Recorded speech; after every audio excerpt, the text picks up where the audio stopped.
Hey, everybody, and welcome back to another live Thursday night show. Thank you so much for joining me here in the Smokin' Studios for another episode of the Rocky Mountain Cigar Show. Tonight, we have Glen Case on, who's the owner of Kristoff Cigars, and this is going to be a partnership show. So, as you'll see, the banner will only be Kristoff. So, nobody reach out and chat me and say, hey, why is anything moving? That's specifically supposed to do that. It's one of the benefits of being a partner with me on the show, and Glenn and Jared and Kristoff team have been partners of this show since almost the very beginning, and is always much appreciated. So I really hope everybody likes that new intro. So I've actually been practicing that. So I'm just gonna give myself a little props because I fuck up every intro all the time. So I'm just gonna bring that to. If you guys watch this, you like that intro, please let me know because I've genuinely been working on it. And the other side of it too is I'm really hoping that the show performance is gonna work exactly as planned tonight.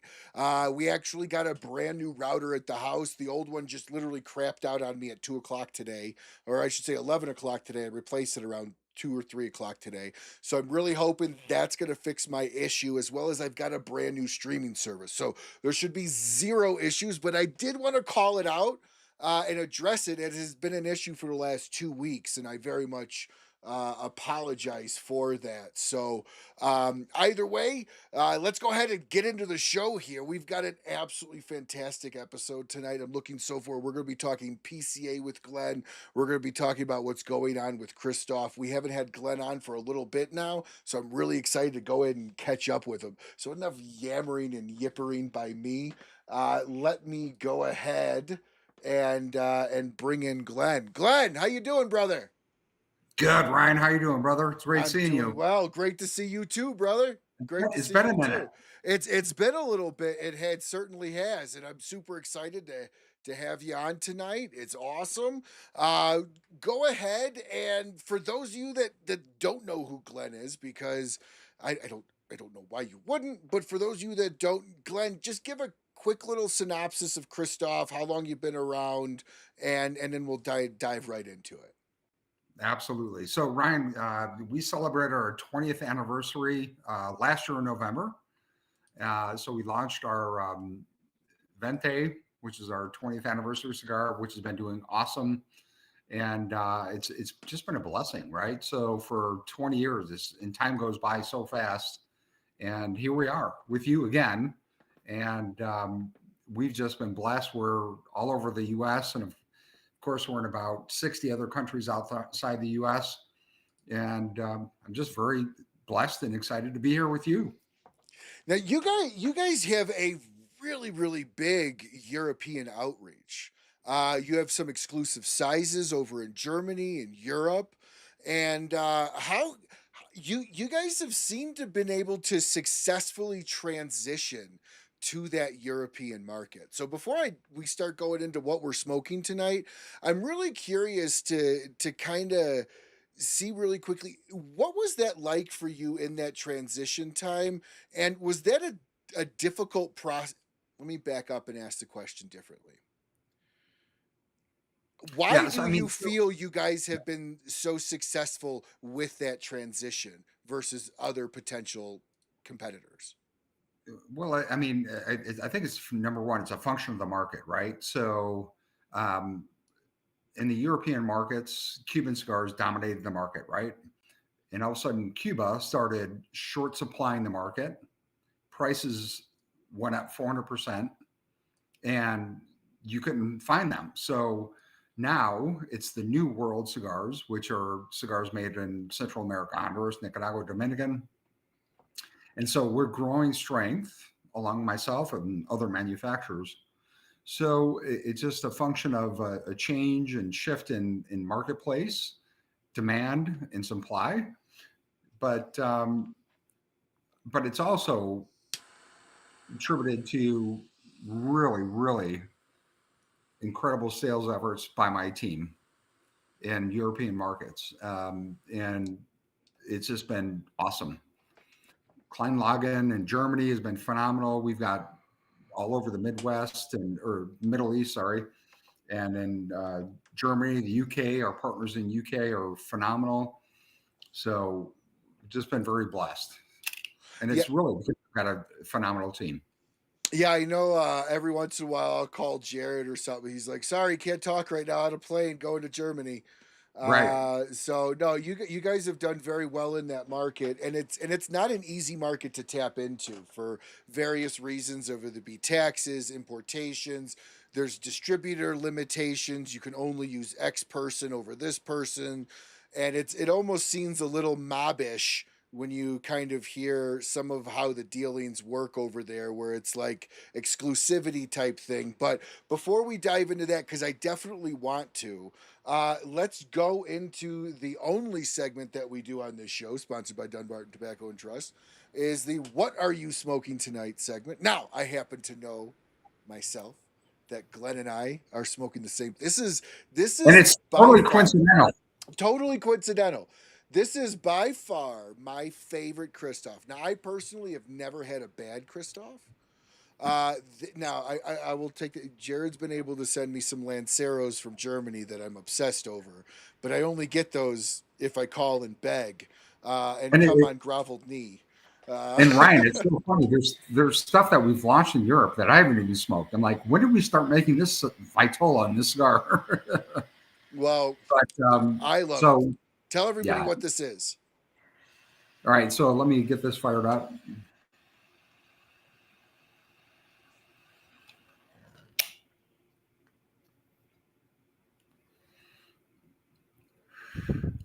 So the 685 Woodlawn, just to give you the backstory, Ryan, this was the address I grew up at as a child in Illinois.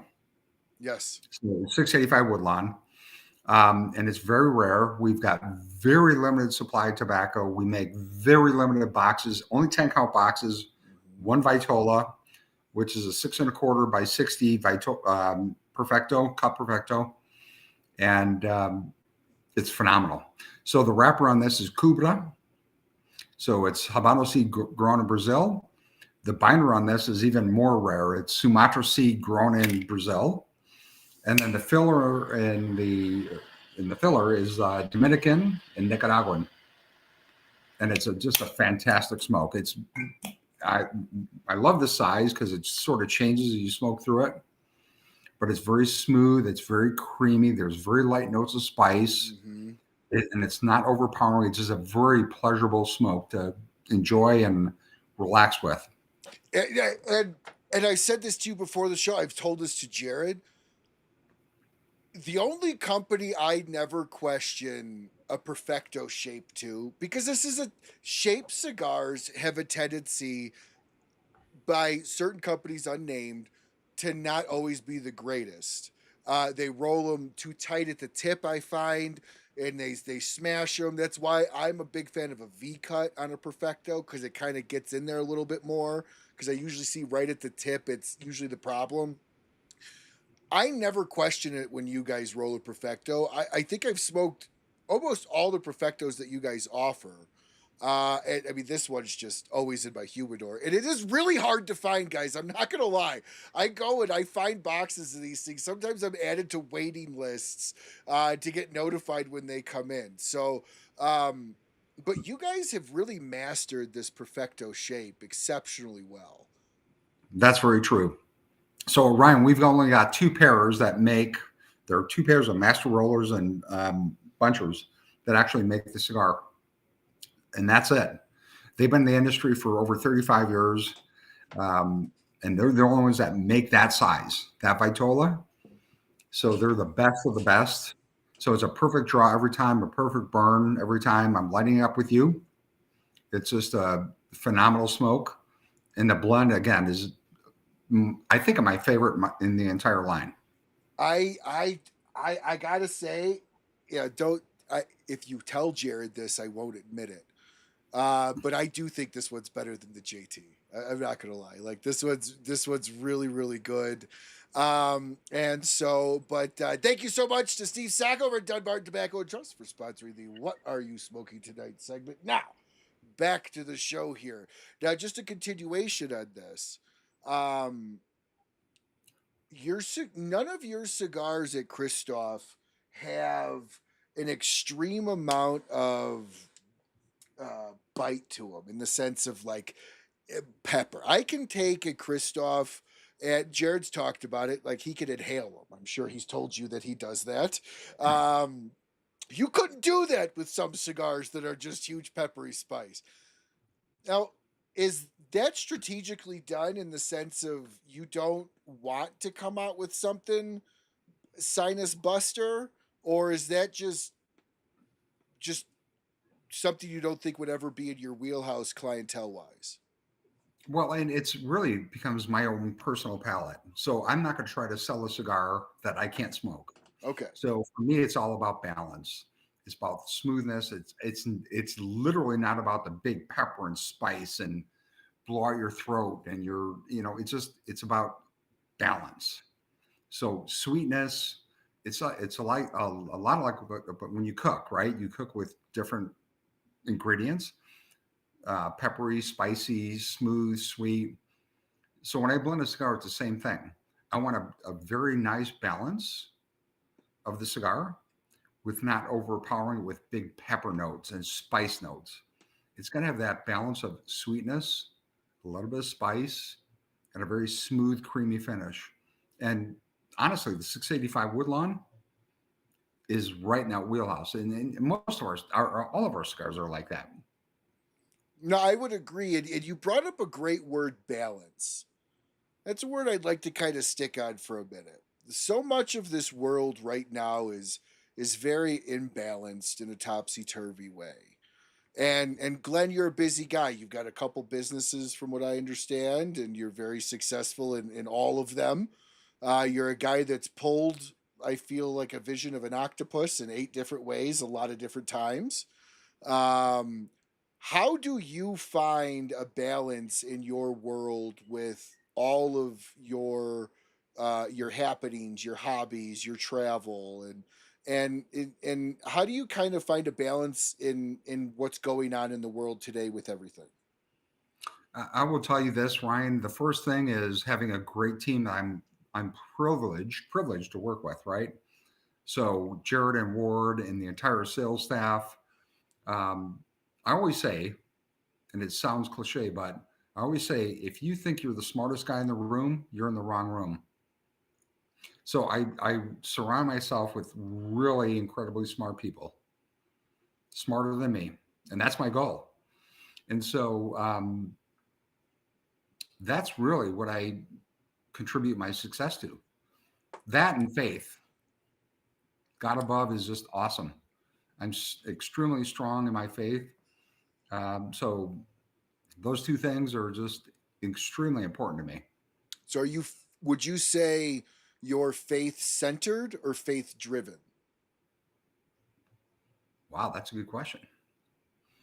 Um, I think it's both, Okay, honestly, and right? both can be So right. when I think Both about can be making right. decisions, it's faith centric. So I seek our Heavenly Father for His guidance, and then when it's driven, it's like I count on people that I work with. No one works for me. I work with them and have them drive the vision that we have for the company, if that makes any sense at all. No, absolutely. You're relying on the faith that you have in them as people and the fact that God brought them to you. And you're taking that as faith driven to allow them to help you get where you want to be and not do it all on your own. And that's a great quality of a boss. See, I love starting the show out like this, right? Because I can get deep with somebody like you. It's fun too, because you've got a very immense, diverse background in business, and obviously, I knew you were a man of God. You know, my family's a man. My entire family is very very Jesus driven and God driven and everything, and so how then were you able to, I should say like this, how do you square a decision that doesn't square with your faith, or does that make sense? It does. I mean, when there's a challenging decision, right? Yes. I pray Okay. to see Christ's guidance, right? Hmm. And this is, I don't want to get over the top in terms of No. my Christian faith, but it's very important to me. So I'm going to share Yes. with him. Sure. So I seek his guidance, and I also seek the guidance of the people I work with. Right. So it's not just me, it's about the people that I work with and say, this is a group effort. So we have to decide on this together. And the people I work with know I'm very strong in my faith. So we often pray together. And so we share a um, common faith and a common approach to business and life and work. So for me, that's really important in our organization, right? Sure. It's honesty, integrity, it's faith, that's really, really what's important to me. And so as you say that, obviously I know family is very important, and you've said this on the show previously that you guys aren't workers, you're a family. Like they're not employees, they're family to you at No, this point. They've been with you for a long time, and correct. they've cut this ground with you. And so how much of your faith, let me ask you this way, because this is always a question I've wondered, and I've asked a few people and I've gotten honest answers from. But when you feel you're being pulled in a direction that you don't want to go, how do you handle that? Meaning you feel as through prayer that you're being pulled in a way that you're like, I don't want to do it. How hard is that to just do it? How hard is it to just follow that? Does that make sense? It does make sense, Ryan. That's a huge challenge for people It's of faith tough, that right? run a business. It's very tough. And so God opens doors and closes doors, and you just have to have trust and faith in him that he's opening and closing the right doors, right? Which I do. I have faith and trust in him. Um, so that's a really short answer. I mean, that's the simple answer for me. Yeah, and see, this is how I know you are a heavy believer and a heavy man of God. Because what you just said is I just give up the wheel. And Right. I love that. that's a tough Let one to go of the do. wheel. Let go of the wheel. That's a tough one to do, man. I'm not gonna It's so lie. tough. That's a It's tough so one to tough to do. do. That's a tough one to do because sometimes that wheel could mean business, big business. And that's where this is why I enjoy having a discussion like this because it allows people to understand more of the inner workings of a company and where it's coming from and how you run it. So when anybody ever questions anything, like what you've just said is I run my company to the best that my my God, my creator would want me to. And when it goes against my beliefs, I follow, or when it goes against my inner feelings, like when your dad tells you not to do something, but you do it anyways, you're like, shit, I should have listened to him because I got hurt. Ri- It's a hard thing to do. It's a hard thing to do. So I would love to kind of ask you a little deeper question into that. And boy, we're starting off deep. I see, this is why I love doing this show because it No, just but I comes to love this. anything in This my is mind. Brian. This is great conversation, my friend. It just comes I'll to call you whatever's in brother my because we're brothers now. mind. Absolutely, brother. So name a time, and it doesn't have to be exact. I'm not looking for like years, dates, hours, but give us a time where your heart said or your mind said one thing, but you were told another, and it worked out for you. Well, that's tough. So, from a business point of view, so All Jared, business, all business. okay, we'll focus on business. So, Jared, who was our first in-house sales rep, and Boy, did you take a gamble on him? I just got to say, and it paid off. It paid off he big time. he can tell the story better than I can. I was doing an event up in the Northeast, and this kid, I call him a kid because he was maybe 21 years old back then. I don't know. Yeah, And yeah. back then I would ask questions. I do these events, and there was at this particular event, there was probably 250 people there, and I'm just asking arbitrary questions about new blends I'm coming out with or whatever. And Jared had every answer. And I would back then we could throw out free cigars, right? So I was throwing out cigars to him hand and right. I'm like, after things sort of settled down, I went, Jared, first of all, I said, who are you? He goes, my name's Jared. I go, are you a stalker? Because you know all the answers to all these questions that I've been asking, and most people don't know it. And so we continued a dialogue over a year or two, and he was a very successful executive at Bed Bath and Beyond and what have you. And I said, look, if you want to come and work together, we can do that. So after multiple conversations, we said, look, we don't know what this looks like, but we'll give it a shot. So he became my first in-house sales rep in the entire country. And then now, where he's at, he's in charge of sales nationally for all of our sales reps. So it's just a very, again, I think it's a God thing, right? That brings people together. And Jared's been just a huge blessing in guiding the direction of our sales for the organization. And it's about faith and trust and friendship. So that's a really short story, that whole thing with Jared. Well, no, but that's a huge trust thing because Jared didn't have much experience at all, if any, inside the cigar world. And I know guys that have talked to very experienced brokers that have begged them to take them in house, and they're like, "Sorry, I know you're successful. I know you know what you do, but I'm not taking that risk right now." I mean, that's a huge risk because you now have to cover what most people don't understand with business that don't run businesses or operate businesses. Bringing somebody in at X dollar salary, add about 30 to 40% on top of that for all the additional expenses and FICA and everything else just to bring somebody in. So, to give everybody just a little example of literally the expense of that, if you pay somebody 50 grand to come work at your company, you're probably on the hook for about 75 of that for FICA and everything else, insurance and taxes. So it's a huge, huge expense to bring somebody into the company. And you guys were always working with brokers at that time. Was that a mindset you were looking at doing when you decided to bring in Jared? Or did he kind of talk you into that? Because he's a smooth talker. I'm just gonna say he's a very smooth talker. I love Jared. Yeah, I I love him he too. I was love him talking is too. funnier than hell. But Yeah, he is. so no, my vision for the company was always to go in house, right?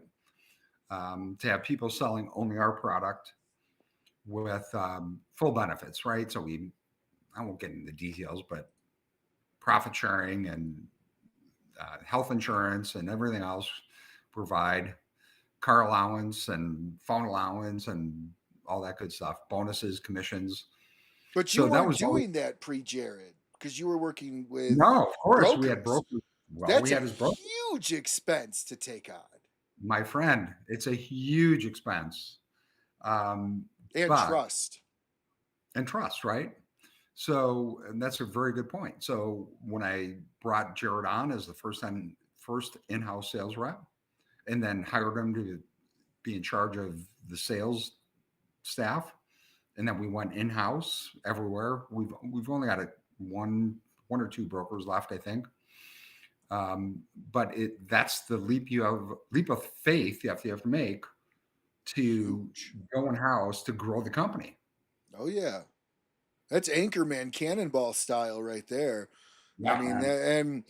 and that's a nerve-wracking thing for you as an owner too, because all of a sudden you had no expense and a commission to Right. jumping right into the expense. Somebody who's been in sales for 25 years, a car allowance is not cheap when you're driving as much as these guys are.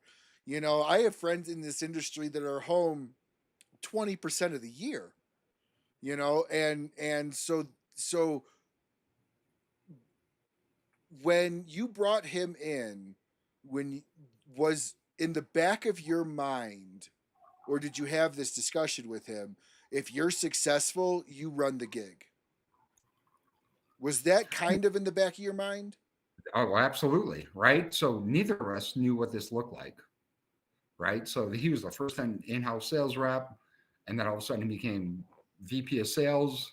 And it was like, brother, I don't know what this looks like, but let's have faith in each other, which we did. And thank God it's worked out amazing. I mean, Oh yeah. he's been an absolute blessing. Oh, absolutely. And I will tell you, there is no lying in that man. He's somebody that I will call when I want brutal advice. Right. And I know exactly what I'm gonna get every time I call him. And honestly, that's why we've become such good friends. Because I know what to expect. Jared is a business guy as he is a personal guy. It's just how it is, in my personal opinion of him. No, you're 100% right. I mean, Jared is who Jared is. He's brilliant. He's Yes, brilliant. He's he funny as is. hell. Yes, he is. And he has a way of communicating with um, customers and people on the staff. He's awesome at what he does. He really is. So, long story short, when you and God butt heads, you lose by choice. We don't butt heads much, which is a beautiful thing. And Jared will tell you That is a great thing. it's a beautiful thing. And it's so funny because Jared and I always talk and we always say, we haven't talked for 3 weeks. I'm like, because you're awesome. You're doing a great job. When I need to talk to you, I'll talk to you. Wow. Now, 2 days ago, I spent 45 minutes on the phone with him. We caught up. Things are all good. But that's sort of my philosophy within the Kristoff company is, look, I'm not going to micromanage anyone. Yeah, Period. The end. it's a waste of your time. It's a waste of my Find time, somebody of their else. time, and spending 20 years in corporate and finance. I get what micromanagement means. I get what bureaucracy means and politics. I don't want that in our company. So we all have the same similar philosophy on how we sort of operate Kristoff as a business. So I'm super blessed and happy with what we're doing.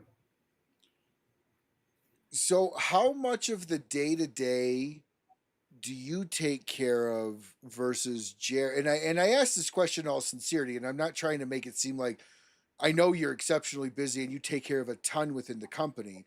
But when I hear you trust him enough to go potentially 3 weeks, my manager doesn't trust me enough to go 24 hours. I'm always in contact with him. So like, and it's not that he micromanages, but he's always reaching out to me. So when you feel that comfortable, is that is that a big blessing for you to feel that comfortable, or is that kind of like you're giving him the reins and you've kind of replicated yourself in a way, if that makes sense, right? That's every business owner's dream. I think it's both of what you just said, replicating me and trusting in what they do, whether it's Ward or Jared. What I focus on is blending cigars, packaging, right? So we're going through a whole new repackaging of our line. And I just happen to have a couple of things here. So, typically we've been to very the rough cut cedar boxes, the loose Yeah. tobacco, that's all gone away. So here's just an example of the GC signature series. Very elegant, Oh yeah. right? Absolutely. I Not a gold like that. foil. So my focus is on marketing and branding, advertising. Um, here's another example. Here's the old Cameroon Mm-hmm. box, right? Yeah. Yep. Here's the See, new Cameroon packaging. that's so much nicer. That's much sleeker. That's much slicker. It looks much more expensive than what the cigar is. Right. And it was time for a change, right? We Yeah, got it's been a complaints while. from retailers for years about the loose tobacco and it creates a mess and blah, blah, blah. And I finally pulled the trigger and said, we got to make a change. So at PCA in April in New Orleans, you're going to see everything repackaged. So it's a much more elegant, very traditional, lots of gold foil, filigree. It's beautifully elegant. The cigars are the same, but it's much more elegant in terms of their packaging. Now, this does not have anything to do with the bands. This is just box packaging, correct? No, the bands change. Everything changes. Okay, so you are making my segments and flows into additional questions and topics so easy, Glenn. Once you change your band, everybody thinks the blend is totally different. Exactly. How? And again, for anybody that knows Kristoff, the blend is not different. Glenn doesn't futz with what's already perfect and perfection. So how do you, because that's a big pain in the rear, right? As a brand owner, I know it's different. The band changed. It's different. Right. How do you prevent that from happening? Ryan, this is a great question. So I'll break this down in a couple of points. So over a year ago, we used to have an uncut foot, right? So it was loose tobacco around the foot. I said, let's get rid of that. And the reason I got rid of that was because people complained, and I complained to myself, that you light the cigar, that loose tobacco on the uncut foot would fall on your lap or your shirt. I'm like, it makes a mess. I'm like, let's get rid of it. We did that. The blend did not change. And people were like, oh, this cigar is totally different. I'm like, all we did is get rid of the uncut foot. That nothing changed. The same, we just my same factory, nothing changed. So now Cameroon, now talking about bands. So here's the new band. It's going to be tough to see. No, turn it a little. There we go. There you go. Just like that. That's Lots perfect. of gold. I like that. That's simple. That's nice. That's elegant. It's a good update. Yeah. Now people are going to see that and go, well, the blend had to change. I'm like, the blend is the same. Nothing has changed. We just changed the packaging. That's all we changed. You know what you tell them? Just don't smoke the band, and you won't notice anything changed. Right? Good answer. Good answer. So, how is around that same?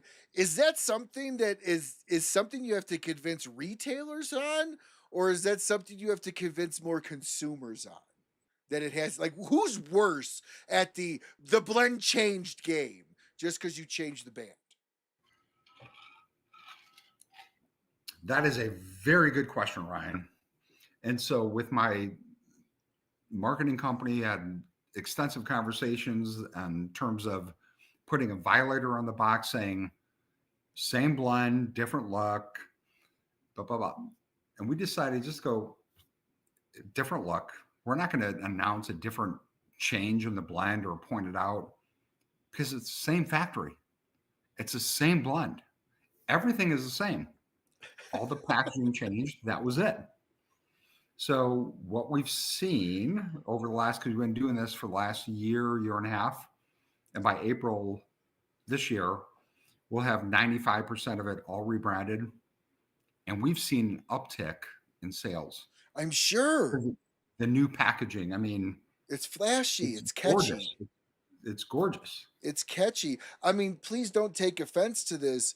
A lot of brands have done this, and you guys always had a great label. I've always felt you guys had great branding, but it was kind of like an older beer look that just needed to update, and as times changed.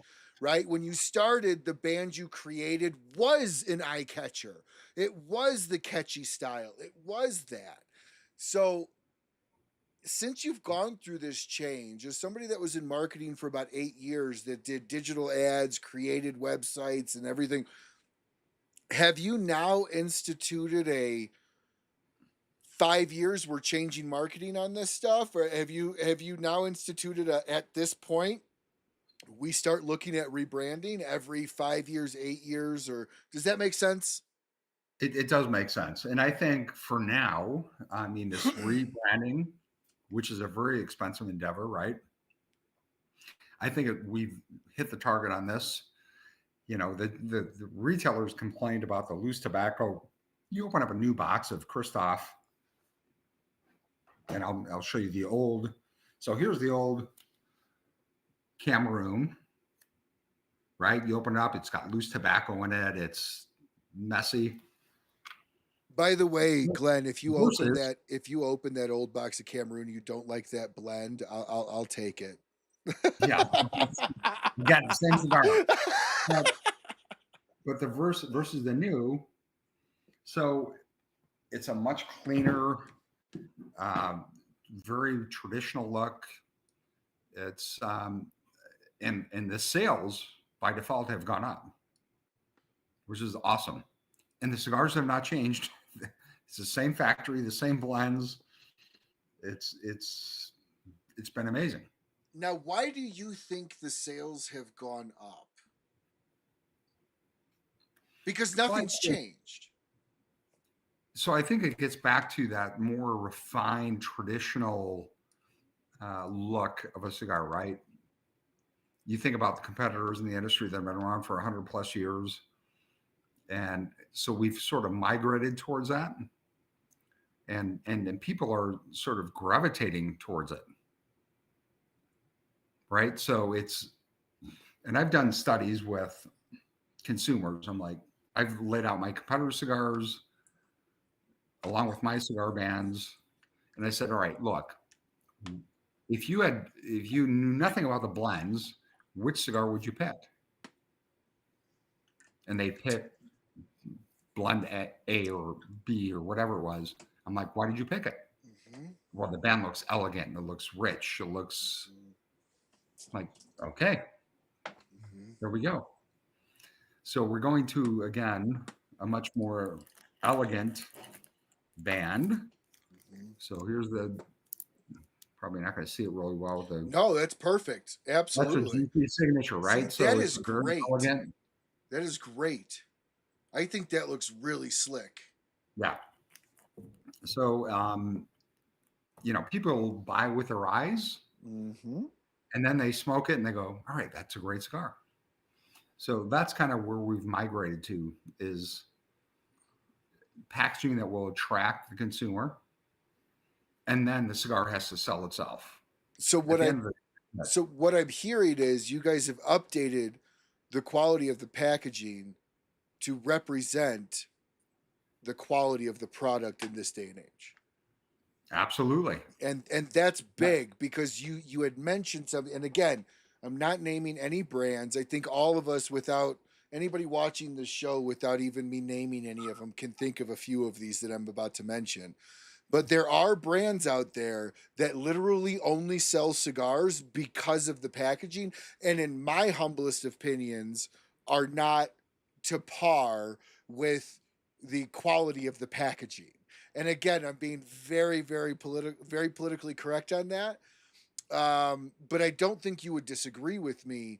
And it's packaging like that that keeps a great brand with great impeccable quality, like yourself, from hitting its pinnacle. So, I mean, would you agree with that point? That I, I, Ryan, I totally agree with that. Right? It's about quality, consistency, and availability. Right?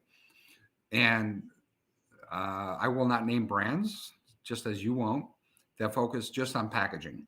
correct? Right? That have 5, 8, 10 different manufacturers making cigars, and it's all about the packaging and the bling. Mm-hmm. At the end of the day, it's in the cigar. Absolutely. So we've been very successful with creating really good blends. And now we're just sort of elevating it with new packaging. And all of a sudden people are going, wow, The this is different. rediscovery. Cigars are the same, Yeah. but the packaging is just, it's drawing me in. And Oh, that's yeah. what we want. Because you know what it is too is in my opinion, when you're a cigar geek or a tobacco geek like we are, and probably 99% of the people watching the show, packaging is not necessarily what we're going for, but it's kind of like we look beyond it because we know what we're looking for. Packaging 90% of the time is geared towards the occasional cigar smoker, the celebration. And so, I mean, would you agree with me on that? Ryan, 100%. And they'll get the initial buy based on packaging, that initial buy, then they smoke it. But if they're an avid cigar smoker, it's not necessarily going to sell them on that cigar, Mm-mm. that packaging, right? So to your point, it might draw them in for the first time, but it doesn't necessarily mean they're going to come back to it. Absolutely. Yeah, cigar smokers are like the car guys. It's like, yeah, that Hyundai's got every feature a BMW has, but it sure as shit don't drive like one. At that Right. point, it's No, literally exactly. cigar on a pig. And I'm not saying that there's cigars out there that are pigs. I'm a firm believer that there's every cigar made has a fan for it. But there are cigars that I feel the packaging does not match the quality. And I feel with what you guys have come up with, and I've mentioned this to Jared too, and I've known you guys have been going through this repackaging for a little bit, and it's nice to see it, and it's nice to be able to be like, yes, it now represents the modern day image of a reflection of the quality versus, I mean, this is the original branding. So you're talking how old for most of these? 10, 20 years. I mean, 20 it's 20 years? years old. Yeah, it's like, It's time for a so change, I mean, even Glenlivet updates their stuff every now and then. right? So I don't know if you answered this question, but I just want to ask, make sure I ask it again. So are you guys going to be establishing like a rebranding time frame or a reconsideration of rebranding time frame now within the company? Right. So the goal is by the show in New Orleans in April to have 95% of our stuff presented as rebranded.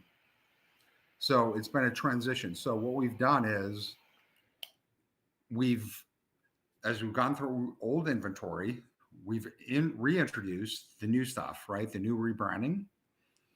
And by April, you'll see all the new rebranding, 95%. And then it's probably going to take 6 to 8 months to get through the old inventory. You're going to see a mix on the shelf of the old inventory, the new inventory, because it's an expensive proposition, right? It's So huge. it's huge, right? So you're going to see it by the end of next year. Everything on the shelf will be brand new. Okay, so you're looking at the end of 2026 or 2025. 2026, everything you see on the shelf will be brand new, Okay, across all lines. all lines, Okay, and it's perfect. gorgeous. It's beautiful. It's fantastic. I Perfect. mean, yeah, just the GC signature. That's the box label. It's just awesome. Absolutely. So I'm going to ask you a question here, and Glenn, this is completely up to you. I'm only asking it because it was presented here in the chat. Um, Tony says that if you'd be willing to send him an empty autographed cigar box by you, he would love to hang it on his wall. And maybe if you wanted to throw a cigar or two in. I don't think he can do the cigar or two, but I mean, he was asking if you would be able to send him an empty signed box. Oh, brother, no problem. Just email me or text me the information. I'll do it tomorrow. All right, Tony, if you're still watching, reach out to me on Facebook and give me your information. I'll send it over to Glenn and dealer's choice on if you get the cigar or two or not. Make no promises What does on he like? that. What does he ask him? Ask Tony what he likes to smoke? Tony, what do you like to smoke from Kristoff? Hey, this is why I love partnering with the companies I do because when you get a fan in here, it's stuff like this that keeps people a lifelong fan of the brand. Can I get a signed box from the owner? Tony, post up here what you like to smoke from Kristoff, and just maybe if Glenn feels up to it, maybe he'll send you over some stuff. But it sounds like you'd be getting a signed box either way. I don't. the box won't be full. I make no guarantees on that, Glenn. So, So Ryan. So let's amp this up a little bit. So your viewers that are watching right now, can you do a drawing of some sort? So Tony will yeah, take care of him. That's no problem. yeah. Um, Let some me sort of a drawing or something. We'll send him swag or cigars or whatever. yeah, let me go ahead and get this. Okay, so we're gonna do that. So let me go ahead and get this set up. But while we're doing this, go ahead and talk to us a little bit about what has been the hardest thing in this rebranding process that you've had to do, because I know it's not the blend, but the labels are your babies too, right? The labels are what you started with. So, two-part question: was it hard for you to come to grips with the change needed, and how long was this process put out before the first thing was changed? That's a Ryan. It's a great question. So probably this is going back 8 or 9 years ago. We surveyed our retailers and said, "All right, do you? Oh, coño. What's wrong? Hold on 1 second. Do you see me? Yeah, I can see you just fine. All right, I hit something. Hold on, hold on. There we go. Sorry about that. I hit my computer. So about probably 8, 9, 10 years ago, we surveyed our retailers and said, all right, do you like the loose tobacco? Do you like the current packaging? And it was literally a 50-50 split saying, keep it the same. The other half said, don't change a thing or change it because we hate the loose tobacco. So fast forward, here we are now in 2025, and it's like, all right, it's time for a change. We're changing the packaging. We're changing, getting rid of loose the tobacco because the retailers hated it. It looked great when a consumer opened a fresh box and they saw that beautiful loose tobacco in there, but it's time for a change. So here we are, reinventing ourselves, same cigars, different look, different feel. So it's time. It was time. And it's probably well overdue. So, did you feel kind of sad when you had to change it? You were kind of like, like these are kind of where I started, or did you just kind of accept it? Was it easy to It's, accept, I it's, should say? it's not necessarily a sad feeling. It's more of a business risk, right? So if we change something that's been working for 20 years, 19 years, do we take the risk of changing it and moving forward? So we just decided to pull the trigger and said, we're making a change. The cigars are the same, but the packaging is going to be very different. And Sure, it's sure. already paying dividends. It's already paying dividends. So no regrets at all with how anything turned out, the change, the switch. Maybe in the beginning you were a little apprehensive, but now you're good with it. I'm good with it. Yeah, my friend. Now Awesome. it's really about time and timing of getting it out to the market and that transition of old inventory versus new inventory. And there's going to be a little bit of market confusion on the shelf. But once we get past that, it'll pay off in dividends. Okay. All right, everybody. We're going to go ahead and set this giveaway selector up here. Um, what I'd like everybody to do, or at least one person, just to test this out, that I have the right name in here. Please do me a favor and go ahead and type in. Hold on, let me see here. I haven't done this for a little bit. Let's see. Okay, we're right here. So move this in. All right, so this will be turned on. Let's see. Go ahead and type in the word Kristoff for me, and let me see if I have this set up right. This is not the official drawing. This is just to test if I have this set up right. So type in the word Kristoff here, and let's see if we have this. Let's see if we have this set up right.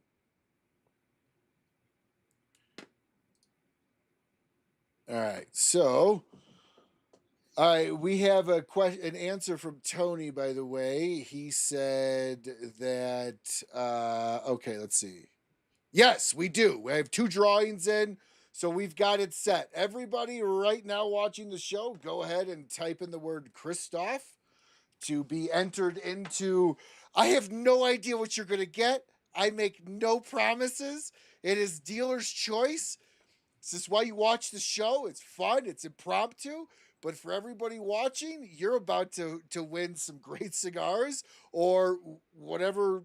Maybe it's just going to be a thank you card from Glenn. I don't know. I doubt it. Listen, But Ryan, we've got T-shirts, we've got ashtrays, we've got all kinds of swag.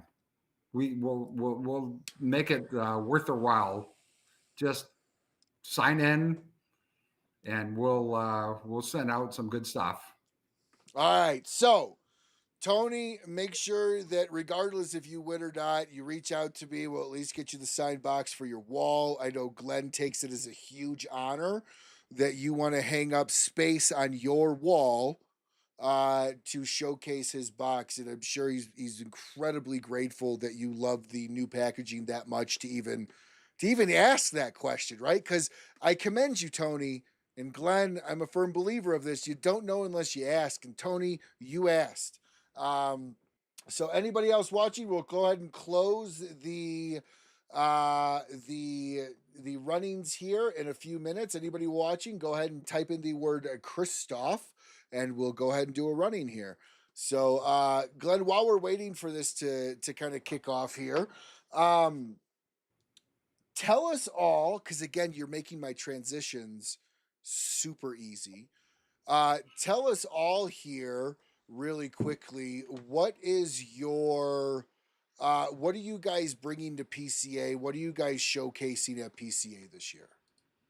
Right. So PCA, not to mention the repackaging that we've been talking about, but I'm doing a very limited run of 750 boxes of our San Andreas and a Vitola we've never made before, a box pressed San Andreas Toro. And 750 boxes will sell out at the show instantly.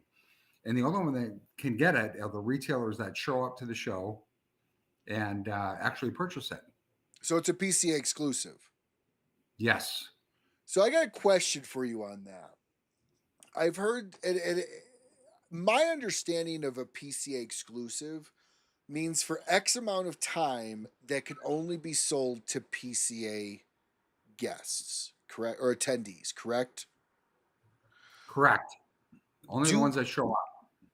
do you like the idea of a PCA only sellable cigar that maybe half of your retailers don't show up to? And I'm not saying that half don't, I'm just throwing a number out.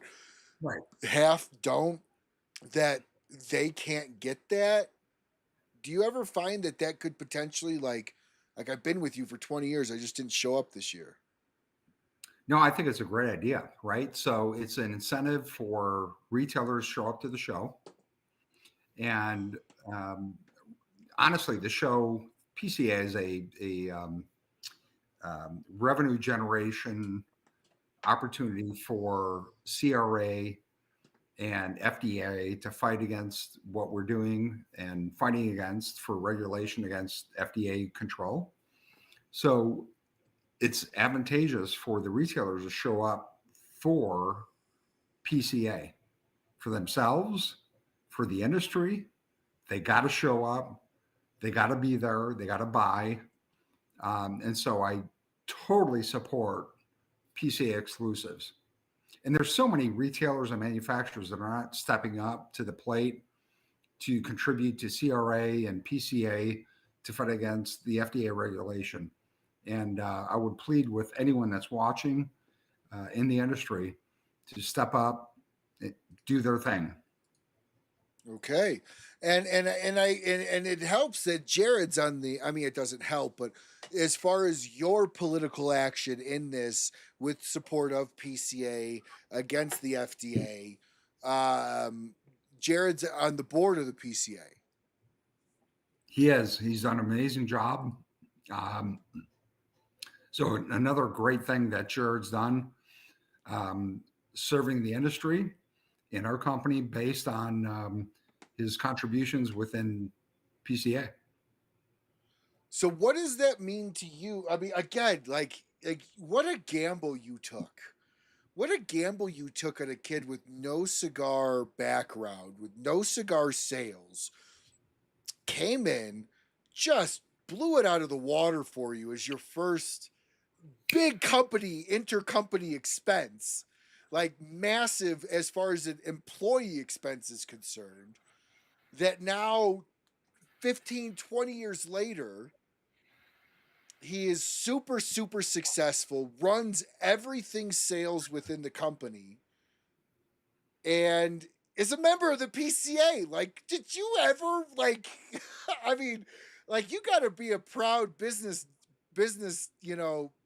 father in that sense to him. That you're kind of like, wow, dude. Like, I knew you were good, but even I'm kind of. You're now on the board of the PCA. I mean, that's got to make you proud as hell. Oh, is incredibly proud, right? So, like I said earlier, if you think of the smartest guy in the room, you're in the wrong room. So, Jared is incredibly intelligent, and he's a friend.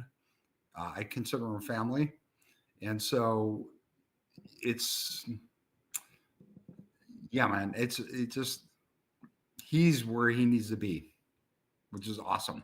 No, it Mm. really is. Hey, Richard, Bruce, type in the word Kristoff. We're gonna do the drawing here in about 1 minute, and we'll go from there. So it looks like Richard's over in New Orleans. Marshall, we're doing a Kristoff giveaway. Type in the word Kristoff if you want to be entered into the giveaway. How you doing, Marshall? Richard seems like he's just going to be already in New Orleans. He's already down there already, I guess, waiting a month or two for PCA. So Yeah, back to New Orleans. that's what I wanted to kind of ask you about too. Are you? It's got to be a little less expensive, right? Yeah, it's all relative, right? But As a to be total. back there in April when it's cooler, and years past it was in July, it was hotter than hell, humidity. So I'm looking forward to get back to New Orleans. So I love is it Vegas, but it's good to be back to New Orleans. one of the things you probably don't have to worry about in New Orleans is all the union BS, right? You got to pay a union guy $1,200 to move your display 300 feet. That type of thing. Is that? I mean, that's probably not in New Orleans to the extent it is in Vegas, and that is a huge complaint I get from a lot of owners in Vegas. Is I can't even move a chair without paying the union. Yeah, I mean it's all relative, right? So we'll see what it looks like in New Orleans this year. But it's basically the same place everywhere. Honestly, the most union friendly place was in Orlando years Really, ago, Florida? Oh, years okay, ago, years years ago, ago. years ago. But it was so inconvenient. It was not a great place to have it.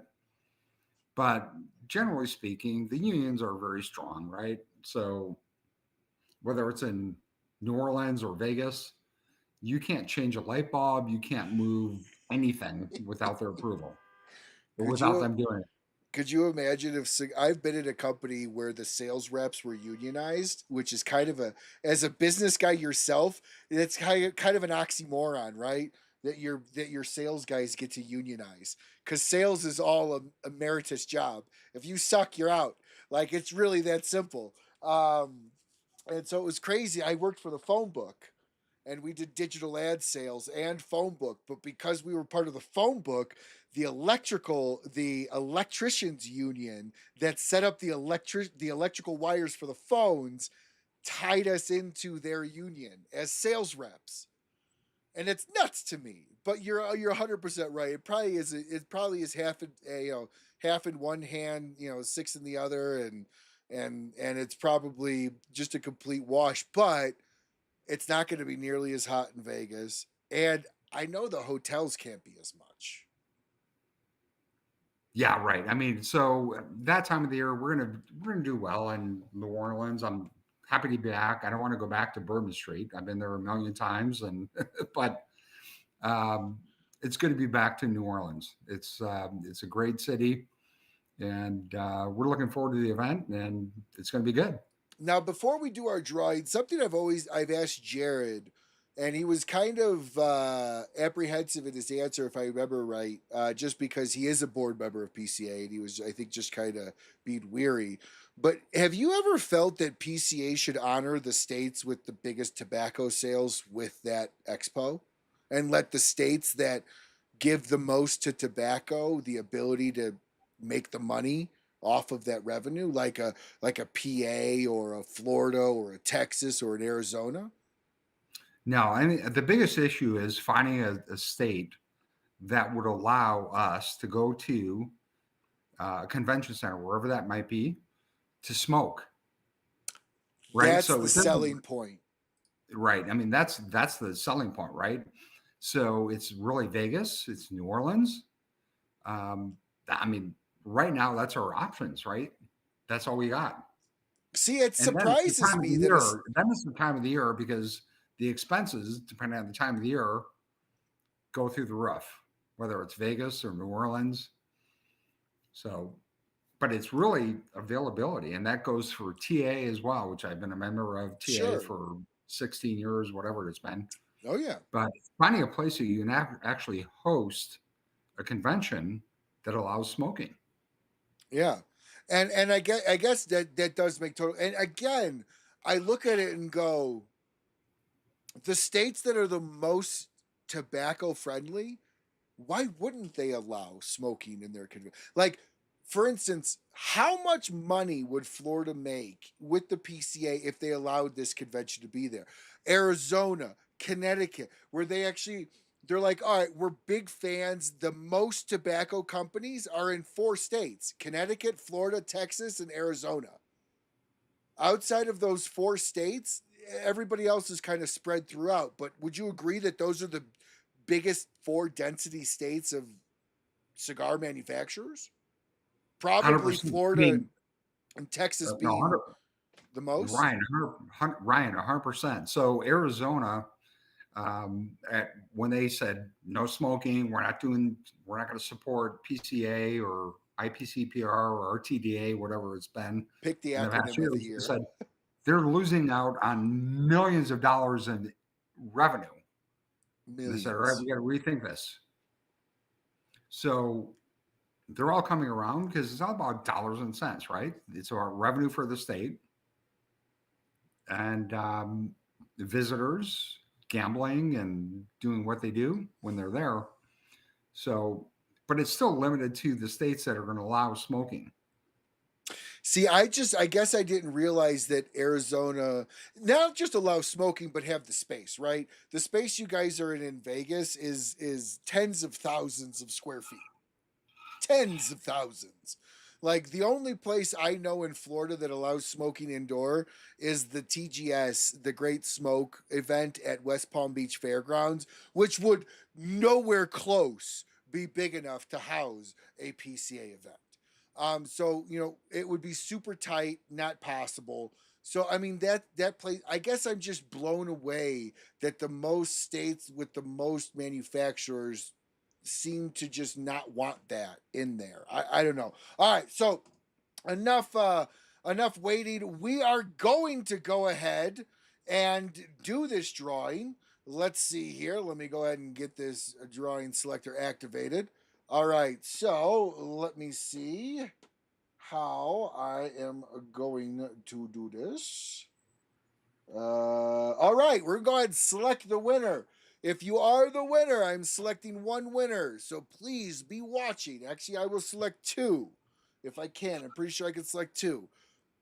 Please reach out to me in the next 24 to 48 hours with your name, address, and email I don't think Glenn needs a phone number, but name, address, and email would be more than sufficient of where you need it to go. And then dealer's choice. And I promise you, you won't be disappointed. So let's go ahead and select the winner here. We've got Marshall Scott Henry. Marshall, you already know me very well, so go ahead and give me your name, address. Obviously, I know your name, but give me your address and phone number, or your address and email, and I will get it over to Glenn, and then he'll ship it out to you. And then Glenn, I'll get you over Tony's stuff. So thank you so much for being willing to do that, Glenn. It was super, Perfect. super nice of you. That was not talked about before the show. I can promise you that. But it's always much appreciated when partners come on and do stuff like that for the viewership.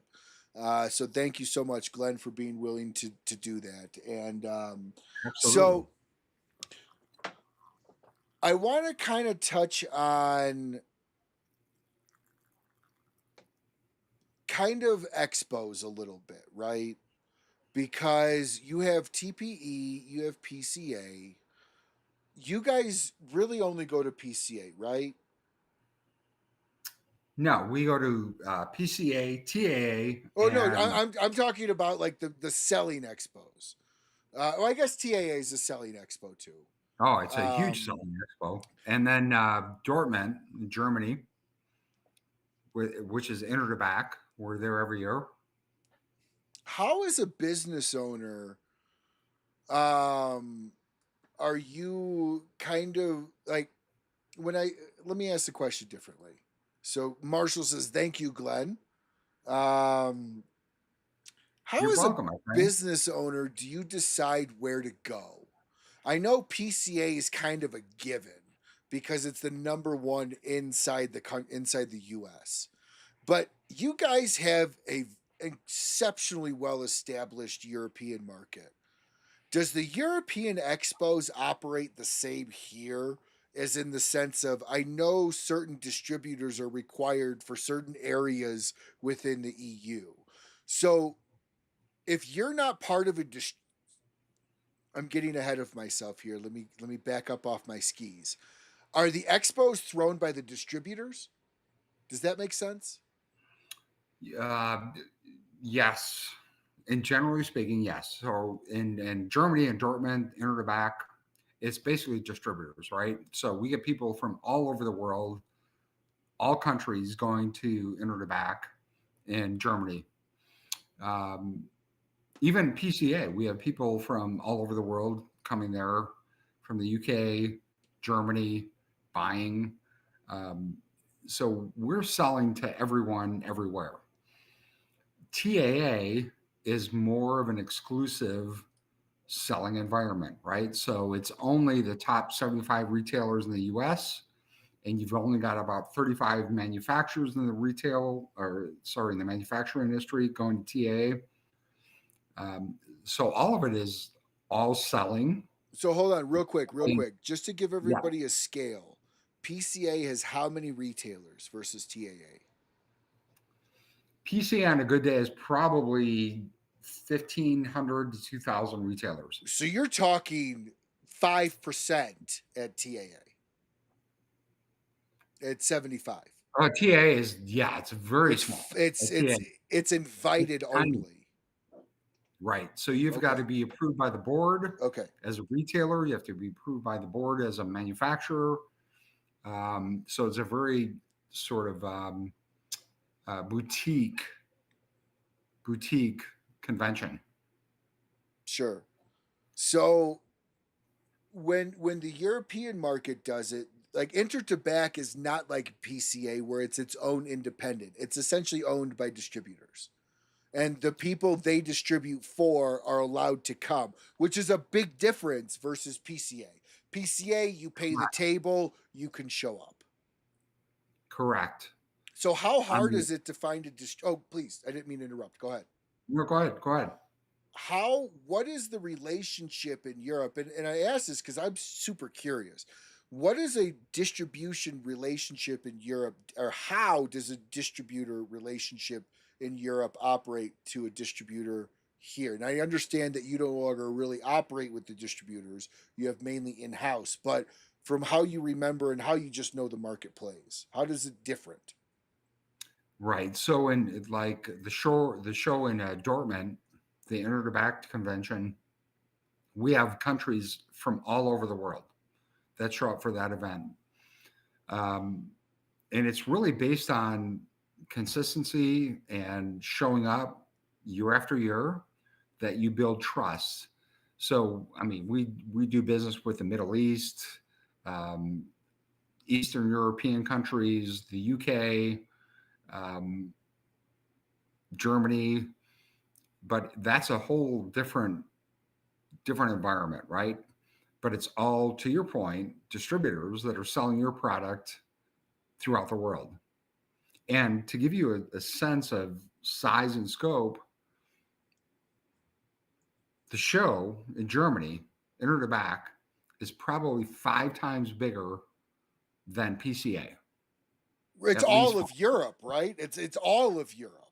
It's all of your, it's the world. It's the whole world shows up there. Even US company, US Of buyers course. go. Wow, I didn't realize. I What's the benefit for a US buyer to go there and PCA? Aren't they getting the same Well, stuff? let's back up a little bit. It's not so much U.S. buyers like cigar shops in the U.S., but it's mostly distributors outside of the U.S. Okay, okay, okay. That's where they pick up the lines, and yeah, Wow, I didn't really. I mean, it makes sense that it would be that big because it's it's all of huge. Europe. It's a huge, huge convention.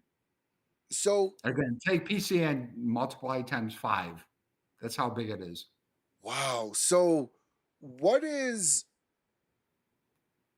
there's no way that Kristoff can have an in-house sales rep in Europe. Am I right in that? No, no, of course, no. It's all distributors, So and that's with any manufacturer. do you think that helps or hurts you as a brand? No, it helps us, right? So with New World cigars and the Cuban cigars that are short supplying the market, they're looking at new Cuban or New World cigars to backfill Cuban cigars, which are short supplying the market. So whether it's us or any other manufacturer, they're getting, how can I put it, a better penetration of New World cigars in European, Middle East markets,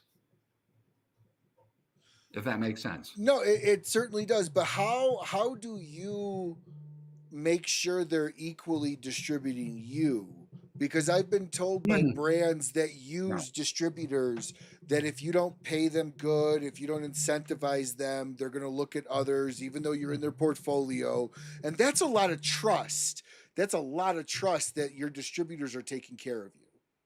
right. No, that's a great point, Ryan. It's really about, you know, again, brand image priority for those distributors and different countries, and it's also about pricing, right? So we're competing against Cuban cigars, Which are four times and the cost. right, exactly. So we've come to an equilibrium at this point where now you can get New World cigars for much cheaper than Cuban cigars. But again, we're keeping competing against competitors.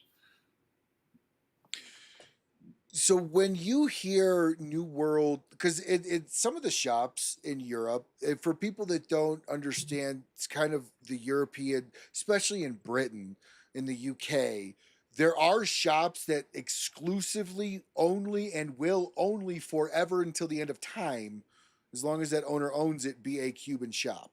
And there are shops that are now coming around much more to the idea and understanding that Cubans really aren't the greatest cigar in the world. And New World Right, cigars offer much more of a plethora of profile and palate capacity than Cuban cigars. Plus, you're not throwing away 20% of the box because it doesn't smoke.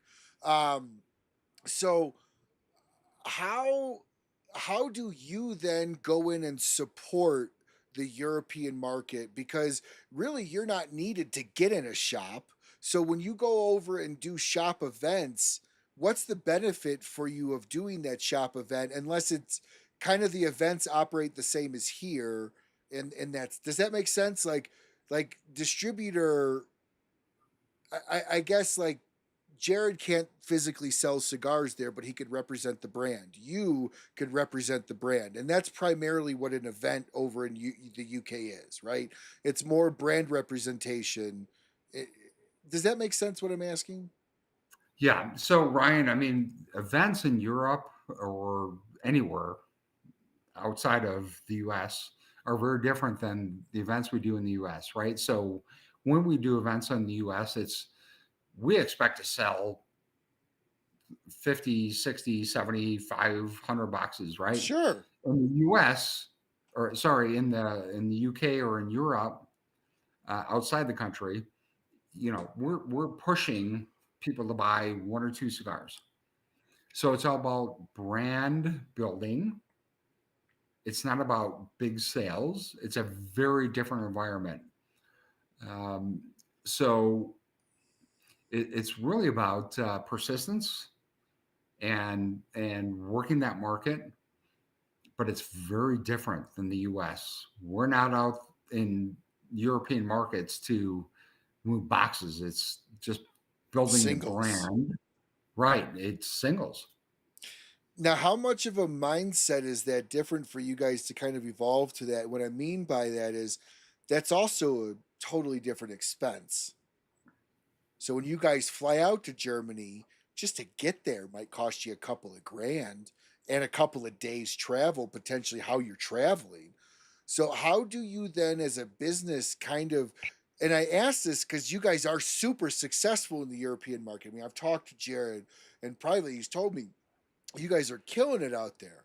And you're killing it out there for a reason, right? So how how did you guys build that, because it's completely different to the US. And how do you then justify that expense on onesie twosies? I guess is it more future looking because it doesn't pay off as quickly in the short term? Ryan, you hit it on the head. I mean, that's exactly what it is. It's a long term vision, right? So, yeah, we're not killing it. We go out there, whether it's Ward or Jared going out there doing events or myself, which we've all done. Um, it's a long term investment, and it's a slow build brand imaging and building of the brand. I mean, it is what it is. It's just a very different environment. And what used to be maybe 2% of our sales in European foreign markets, now it's probably 12% So it of our was how sales. much? How much? 12, To 12% from what? from 2%. That's a on onesie twosies, people, you got to understand what that even means. Like that is a Yeah, ton. it's a big deal. It's a big deal, but to your point, Ryan, it's a big time investment, money investment into that market. And when you're doing events out there, you think you're selling boxes and you're not. You're selling one or two sticks at a time. And any manufacturer that you talk to will tell you the same thing. It's just trying to build the brand in that market because you can't provide promotions in that market. Oh, buy one get one or buy two get one. You can't buy a box get swag. I was just That's saying you can't illegal. do giveaways like That's swag. illegal in that market. That is insane to me. That is insane. Yeah, These are my some of friend. the oldest tobacco countries in the world. I mean, so do you find that it's more of a relief that you don't have to worry about swag in the country? I mean, because usually when you send a rep now, you have to make sure they got a few boxes, you got to ship, you got to pay for that. So is that kind of a small perk in the sense that you don't have to ship all that stuff over? No, it's not a benefit of the perk of not providing that perk. It's a time investment, right? So to decide to spend 2 weeks in Europe to do events, So it's really a trade-off, right? So It's a very small portion of our sales, but it's a growing portion of our sales. So how much time and money do you want to invest in that market to grow that segment of the market? And the margins, by the way, and any manufacturer will tell you this, are shrunk. The margins are very small in those markets because we're competing against Cuban cigars.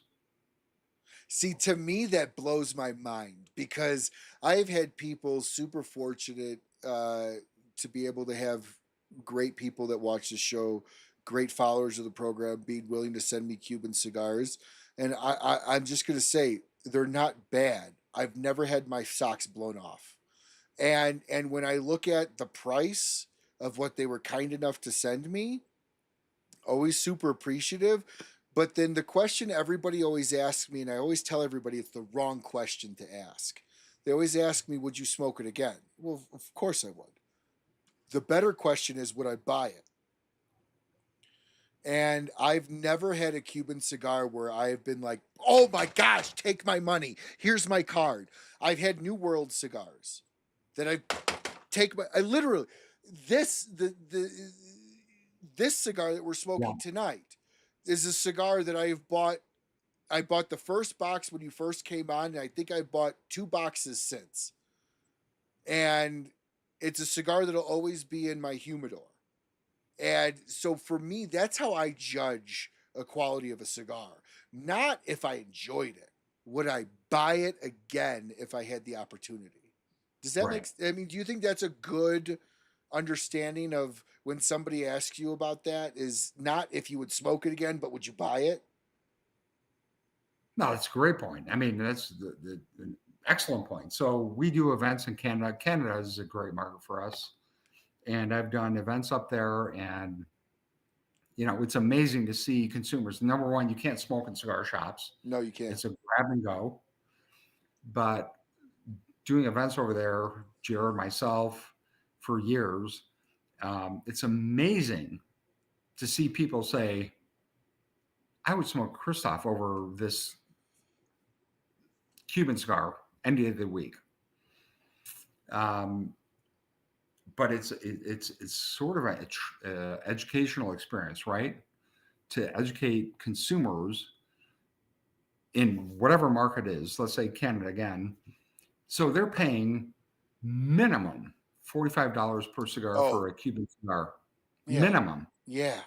The average is $100, Mm-hmm. $150 per cigar. Mm-hmm. But they smoke a Kristoff for up there 18, and they're like, this is amazing. But that's the point, is building up that awareness of new world cigars in Cuban markets. And it's growing and it's growing and it's growing. No, it totally is. And so you had brought up the word education here. What's more education, the US market or training the European non US market, whether it's Canada or anywhere else, the quality of a right because it's the stigma of Cubans, right? It's the but really their soil sucks and the tobacco's gone down, the quality control. Right. Like we can drill into that deeper if we want, but there's no reason to beat a dead horse over it. But what takes more education, the U.S. market or the European market? Well, that's Ryan, a great question. So the US market is far more sophisticated, right? They know what they like. Some are very brand loyal. Yeah. But when you get right, but when you get outside of the U.S. market, it's educating people on um, blends, new world blends that will compete every day, every year with Cuban blends, which they can't get, right? Or they can get it, but it's really overpriced. So it's really a balance. It's truly a balance. And for the U.S. market, it's a steel share strategy, right? It's a very saturated market. So we're all trying to steal market share from each other. Um, but then it gets down to marketing, it gets down to blending, it gets down to Quality sales, control is quality massive. control, of It's course, massive. quality, consistency, availability, which is what we built our brand on. Correct. And it's one of the reasons why you're the only perfecto where I never question it and I will always buy it because I know it'll always smoke right. And that is something that I have learned about Kristoff is that you're my perfecto company in the sense of when I'm feeling for it, I always go for a Kristoff.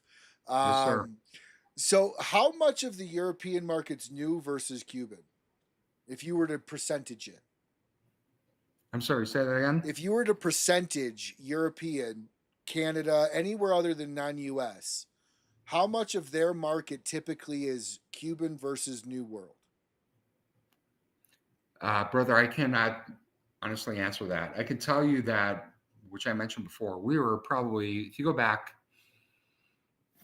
10 years ago, we were probably, of our total sales, we're probably 2% international. That's crazy. Now, currently, we're about 12%, 12 to 15%. So it's a function of, again, Cuban cigars short supplying the market. That added to increasing prices 400% if you can get a Cuban cigar.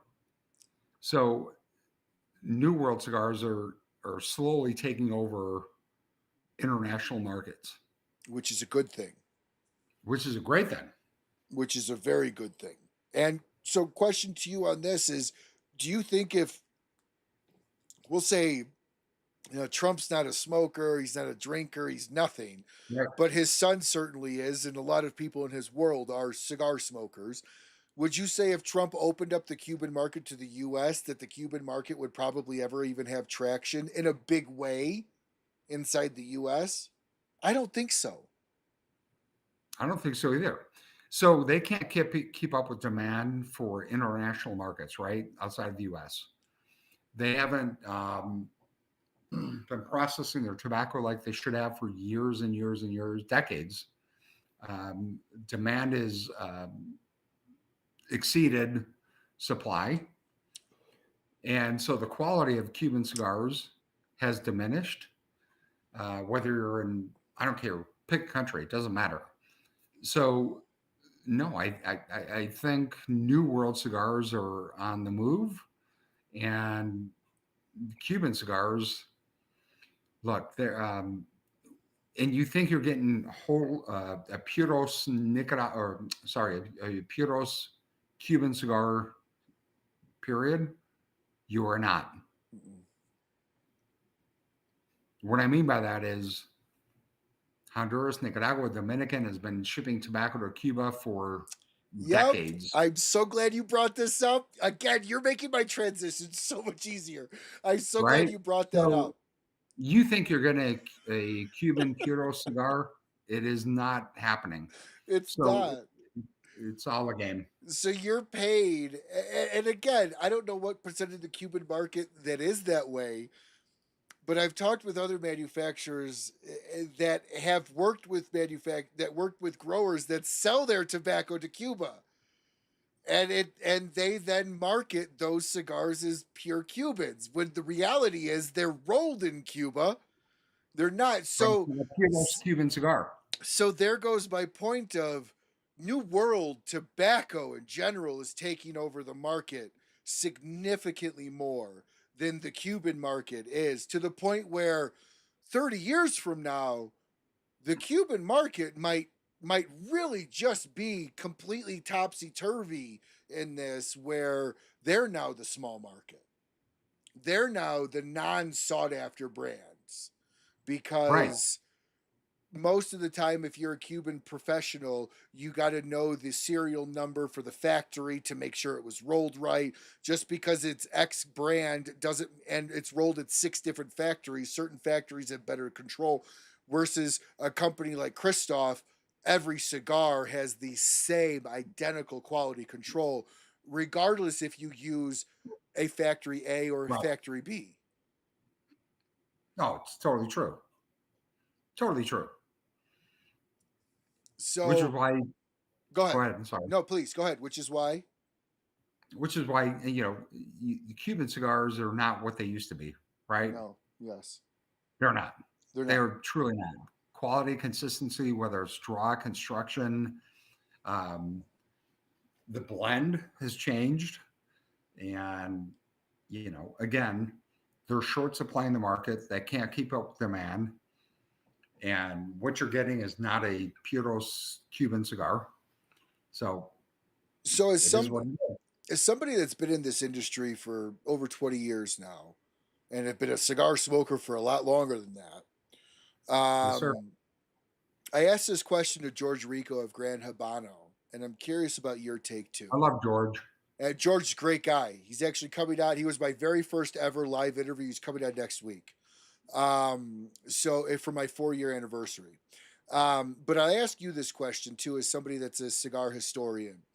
Um, do you think that without Castro doing the atrocities he did of taking over the manufacturers, forcing families out of Cuba, do you think the cigar industry would be what it is as far as the Nicaraguan, Honduras, Dominican industry would be remotely what it is today? Or would we be primarily still smoking Cuban cigars? Does that make sense? Um, well, I think there's a lot of issues in No, he Cuba, did. He did awful. right? But forcing the So, I families mean, out, do you think, as the silver lining for the cigar industry, that made it better? I'm sorry, Ryan, say that one more time. Forcing the cigar industries out, the families out, the Padrones out, the Plasencias out, Yeah, and forcing them to Nicaragua. Do you think that if we're to look back on it, only the cigar industry in Cuba, that we can at least at a minimum see a silver lining of that actually was better for the cigar industry as a whole than leaving 90% of the cigars still made in Cuba? I personally think if we're going to look at a silver lining to what Castro did in Cuba with the cigar families, that it actually made cigars better because it forced them out, forced them to grow their own tobacco in areas that would never have probably today have been grown in. Would you agree? 100%, 100%. I mean, what Castro did in Cuba and what it forced to do for manufacturers in Central America has been a blessing, I right? So, agree. which is why we're dominating, and you see this new world cigar generation coming up. 100%. No, and again, you get to Cuban cigars, it's not what you're getting. You're not getting a puros, and the quality, the consistency is not there. No. But if you look at, to your point, George, and anyone else in our industry in Central America, it's only quality, consistency, and availability. That's it. Yeah, and George agreed with you. He actually never thought, he was taken aback that I even asked the question because he never thought about it that way.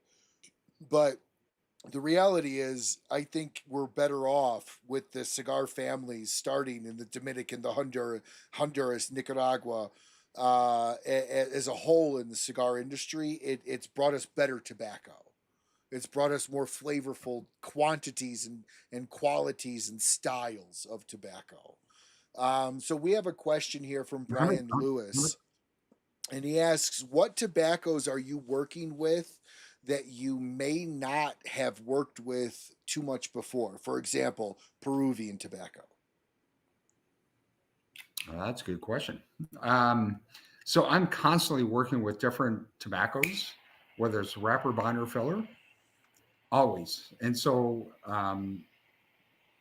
we don't own our own. Sorry, I'm just relighting. No, you're We okay. don't own our own fields, but we're constantly, and our providers are constantly providing us with tobaccos, whether it's hybrids, regardless of where it's at in the country. Honduras, Nicaragua, Dominican, Brazil, Ecuador, Pennsylvania, Connecticut. we're constantly getting new tobaccos to test and blend with. Um, and that's what I love to do the most, right? So it's something new, a hybrid or something different. Again, whether it's wrapper, binder, filler, I'm constantly working with those different tobaccos to come up with something new. But it's got to be perfect. It's got to be perfect. And we just celebrated our 20th anniversary last year with that, which I mentioned before, and that was one of the hardest cigars I had to blend because it had to be perfect. And thank God it's doing amazing. But yeah, I'm constantly working with different tobaccos and from different countries and different origins and primings and blends, whether it's hybrids or not. So That 20th is incredible. In fact, Tony, who mentioned that earlier, said that was his favorite as well. That 20th is out of this world. I think it's really good, very strong. I would say medium to full, yes, really great body, very complex on the flavor profile. But I also personally feel it was one of your more robust retrohales. I agree. I It totally was agree. like when I first blew that through, because I know the profile of your cigars. I smoked them all the time. And when I put that through on the retro, I giggled a little. I was like, ooh, ooh. Yeah. Glenn kind of Glenn kind of Glenn kind of gave this one a little bit of a nose punch. That was nice. That was nice. Yeah. Very, very good. So we have another question from Tony here. Um, any plan on using a Brazilian wrapper? Like a Montefina, I assume he's talking about. Brazilian. Are we talking about wrapper? Yeah, well, he said yes, I'm sorry. He said a Brazilian wrapper. Okay. So here's what I'll answer that straightforward. There's Matafina and a Rapiraca. So for me, all of our Brazilian Maduro wrapper is a Rapiraca. To me, it has a sweeter finish to it, more chocolatey note to it. Matafinas tends to be very dry, Mm-hmm. which is not my palate. And trust me, I've tried to blend cigars with Matafina over and over and over again. But Rapiraca is like, for me, it's the best Now in terms of wrap. I think the Alapalaca is the lesser known of the Brazilian. I think you hear more of the Montefina, which is why I think he left it at Brazilian. He was referring specifically to Montefina. So doesn't seem like Montefina fits the profile that you're looking for in a Kristoff overall Well, right now. and again, it's based on my palate. It's not a bad tobacco. Mm, Matafina is it's it's got a good. very dry cocoa finish to it, but it's not what I tend to gravitate to. But I love Tony's question. That's a great question. For those of you that drink wine, it's like the Sauvignon Blanc of Brazilian Yes, tobacco. Like it is a drier, slightly crisper wrapper, but it yes, requires a yes, little bit more different internal blending and different binder to support that dryness level of it, yes. and how it hits the palate. And um, oh, Tony says here he agrees with you, Glenn. So that's awesome. It says, yes, this is what I've asked Jared, and I think he's slightly evaded the answer. Are we gonna get a Candela from you? I love Candela. Candela. As we say in Dominican, coño, coño. I love Um, Candela. I like the grassy. I like the sweet grassiness to it. I do. there's only a few candelas that I've smoked that I like. So this is a great question. I'm sorry, I'm kind of choking up here. Um, uh, there's nothing in the works, to be honest with you. It's a great question.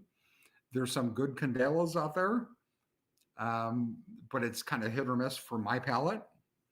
But I appreciate the suggestion. See, I think the best profile for Candela as somebody that has smoked a ton of Candelas the best profile for Candela, because you're right. You want that Candela to come through, but you don't want all of it to come through and only it. I think a Lancero is the best showcase for a Candela because you can get enough binder filler in there to kind of weed out a little bit of the grassiness, but you could still leave that sweetness of the Candela in there, which I personally feel there's a lot of hay and grass, but I do feel there's a sweetness to a Candela wrapper, at least on my profile. I No, I love that. like I You mentioned Ryan. You mentioned Lanceros. It's my favorite size. I We know it probably is. make 10 or 12 different Lanceros. I'm not even sure anymore, but it's my favorite size, and I would be interested in trying a Candela and a Lancero. Yes, yes, We I can, am. we can try sourcing that and figure out what that looks like. Yeah, I am a I like that. huge Good I'm a idea. huge Lancero whore. I'm the guy that goes into shops and I'm one of the 5% of cigar buyers that buys boxes of Lanceros. I I like love you. Lanceros. I like Um, you. I love them so much. And maybe I was a cigarette smoker for 20 years. Maybe that's got something to do with it. But I personally feel that a Lancero showcases the best qualities of all aspects of a cigar without having too much filler or too much binder or too much this or that. 100%. And it's all about the wrapper on that Lancero. That's where you get the most flavor. The ratio is just phenomenal in a Lancero. It's awesome. And I like the idea of maybe a Candelo Lancero. We'll see. And maybe an event only. So it's not like a huge thing for you Right? guys to kind of give it a taste. I don't think this is going to happen, Richard, but I love the question. Richard asks if my viewers could be tasters of the Candela. We've got So I say coño. I say coño. So Dominican coño means tranquilo, take it easy. We'll see. But I mean, we're getting a lot of people. I think the Candela Lancero. There's a reason why. I mean, a lot of your Candelas are Lanceros, or at least in the Panatella size, because it's easier. I feel to roll and showcase the best qualities with such a very delicate, fine wrapper like that. I don't know. That's just me. Yeah, Um, wow. Yeah, Lancero is one of the hardest cigars to roll, to oh, be it honest. so much is. So Yeah. is. Lanceros and the Cut Perfecto, like we were smoking tonight, one of the two of the hardest cigars to roll. But I love the idea of a Candela. I've never played with a Candela, so this is interesting. I appreciate the feedback. Well, hey, that's awesome. And you know your guardrail is taken off too. That's killed. Brother, it's You freaking actually introduced that cigar for the first time before any show on this show last time you were on. yes, And sir. the guardrails is incredible. It's it's rocking. I think it's Yeah. one of your fuller bodied sticks. Not on the retro hail, but just in total, body wise. I mean, Yes. this is a cigar you could tell that you had a tragedy with. Because for those of you that don't know about the guardrail story, Glenn had a really, really bad motorcycle accident where the guardrail saved his life. Am I correct in that? If I remember the Yeah, story yeah, right, it saved me or almost killed me. One of the two. I'm not sure. but it stopped you from going off the road and going off the edge.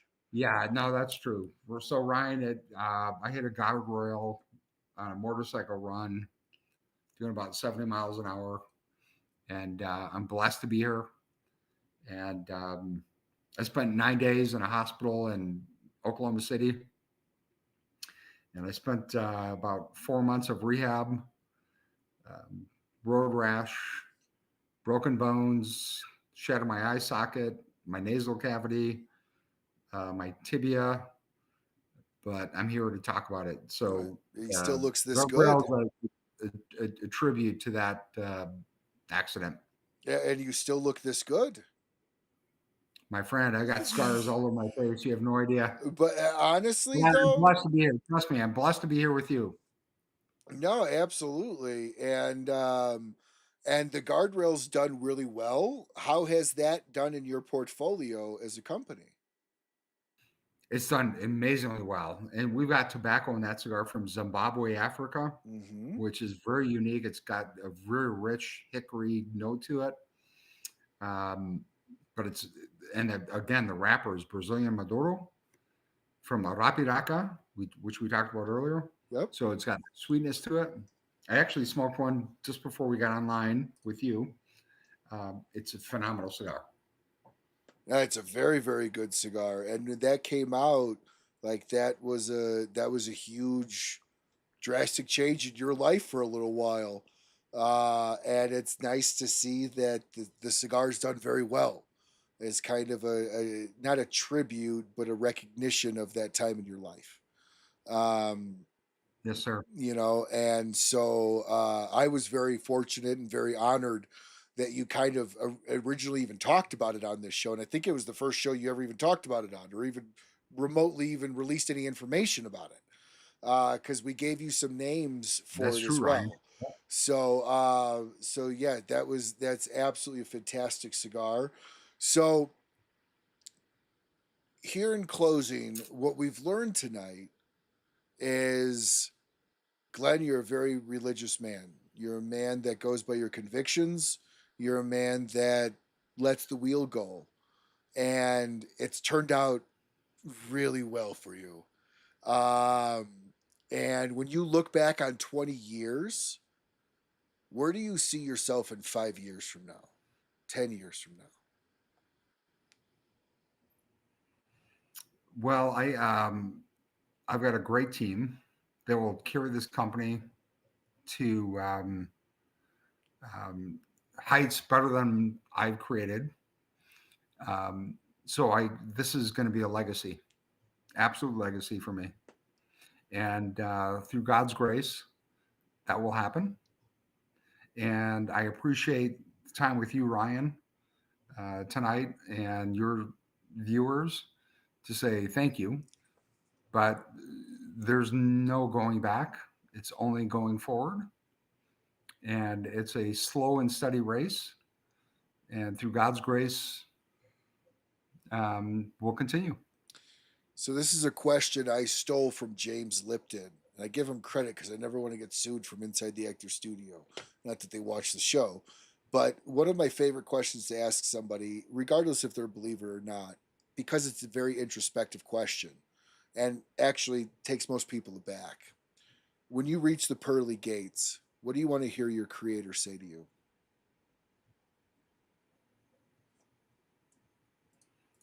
Hmm, that's deep. I would say, my son, you've been a faithful servant and you are welcome. And I love you. And I forgive you of your sins because we're all sinners, right? So that's what I want to hear from my Savior. I'm going to change this question from Brian to something a little bit different. If if God's a smoker, I think he is, right? I mean, he has to be. He has to be a smoker of fine tobacco and enjoyer of fine wines. I mean, he turned water into wine. His son did. What two blends from Kristoff would you find good enough to present to him? And I say good enough as in they're all great, but what of your two blends would you bring up to give him? Right. So when I blend cigars, and I get this question asked a lot of times. They're all my kids, right? So it's like Sure. picking out your favorite kid out of all your blends.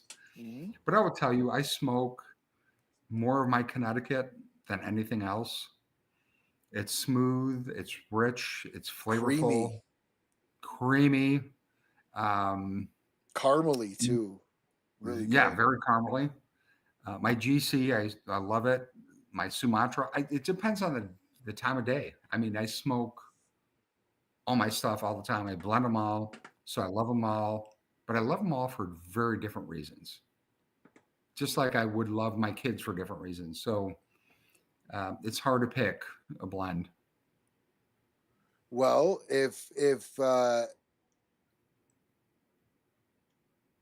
if you were to meet a historical figure, it could be alive, doesn't matter.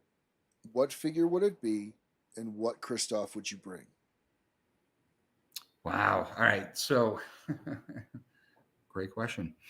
I think at first off, I would say Ronald Reagan, right? So Okay. in the early Okay. 80s, I think for when I started following politics, for me, the best president next to Trump, but he would be the first.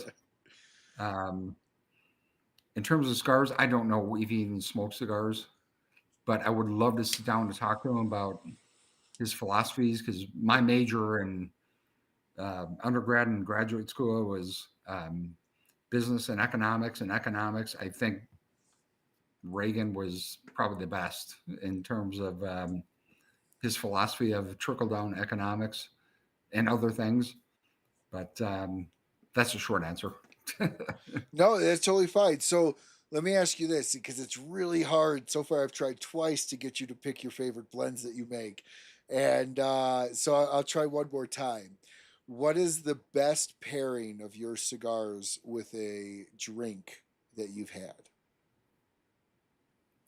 So I get this asked, Ryan, all the time. I know you do. And I'm going to give you an answer that's not going to be what you expect, but it's what you like to drink. So pairing is all subjective, right? Yes. If you like a single malt scotch, you like a bourbon, you like uh, vodka, gin, it's whatever you like to drink.